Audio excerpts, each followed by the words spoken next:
Let's go through the process of measuring temperature. Start by confirming that the negative end of your thermocouple is plugged into the COM port. The positive end of the thermocouple should be plugged into the temperature port.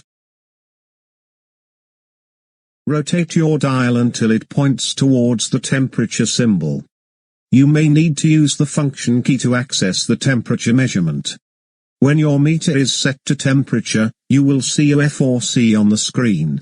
These stand for Fahrenheit and Celsius. Recall that there are two units for measuring temperature, Celsius and Fahrenheit. You will need to set your multimeter to measure the correct units. To switch your multimeter between Fahrenheit and Celsius, you will need to use the range button.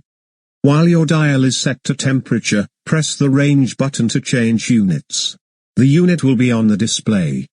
For example, the units on the display will switch from F to C when you press the range button. Once you have confirmed that your meter is on the correct setting, hold the wire extending out of the thermocouple. At the end of this wire is a thermistor that the meter will use to measure temperature. Right now, the meter should be displaying the air temperature. To measure the temperature of an object, press the tip of the thermistor onto the object.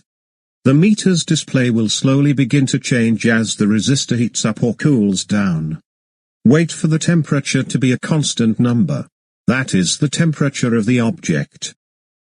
In this section, you learned how to use your multimeter to measure temperature. In the next section, we will cover multimeter safety.